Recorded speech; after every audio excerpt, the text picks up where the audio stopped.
Hey guys, Nicole Vincent here.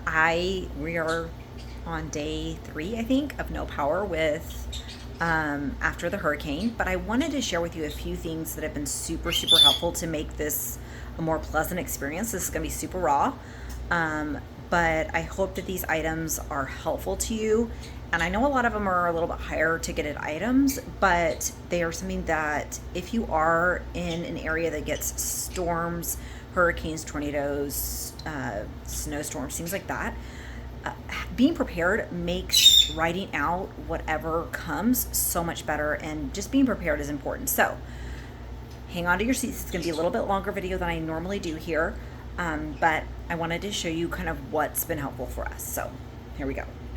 Okay, number one thing, this has been amazing. These are Bluetti power banks. They're about a little under 40 pounds, but they are giant power banks that they're portable.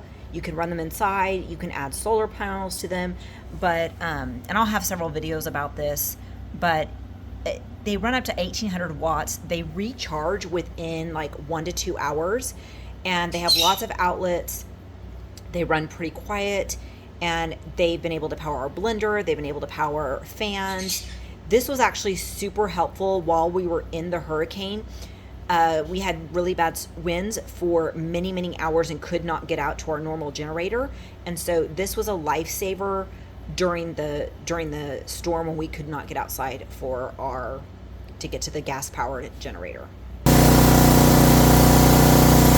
Okay, the next thing is the generator. It's super loud, as you just saw, but we actually have a tri-fuel generator, and having the 3 different fuels, hold on one second.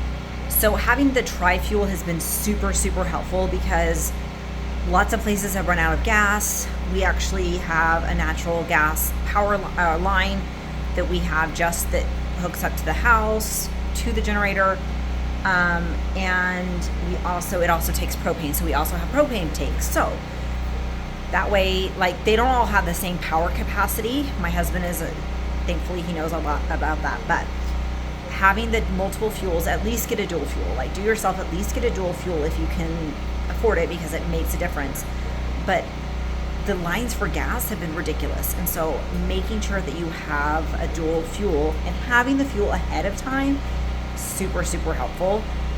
And don't run it inside. Have lots of air, because there is carbon monoxide poisoning if you have it in enclosed things like a garage or anything. So you want to run it outside.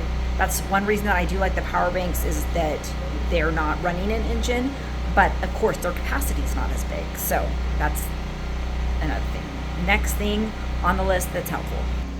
The next thing that's been super helpful is to have this nice tower fan, and other fans around the house.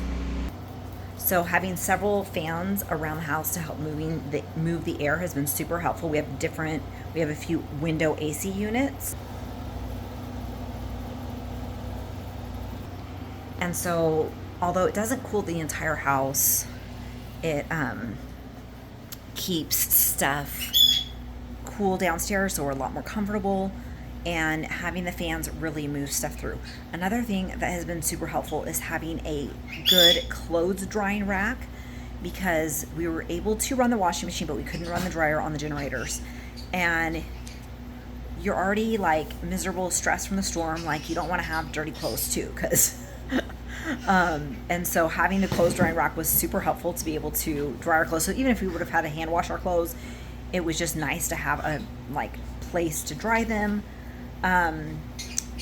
Having a grill or a camp stove has been super helpful, because even with the generators, like they're able to power our refrigerator, but not necessarily the range, the stove, the oven, even the toaster. Like we have a larger capacity toaster, but that kind of like kaput too. So that was having the grill or camp stove and having fuel for it is super helpful.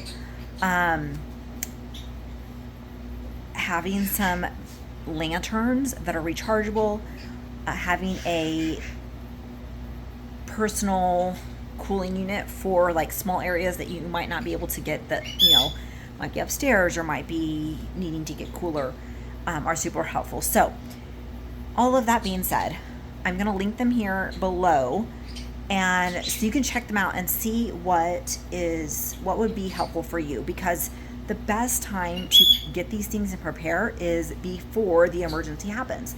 And your emergency might not be a hurricane, it might be a tornado, it might be flooding, it might be a blizzard, I don't know. But being prepared brings so much peace of mind. And because the event, the emergency event is stressful enough. And if you can take that stress level down to where like, oh, I can actually think straight because I'm not sweating out my brains, or super cranky because I'm hungry, or whatever, that happens with the storm. But these are just a few of the things that have been super helpful for us, and I hope they're helpful for you too. So thanks for using my links below. I appreciate it, and I hope you stay safe and be prepared.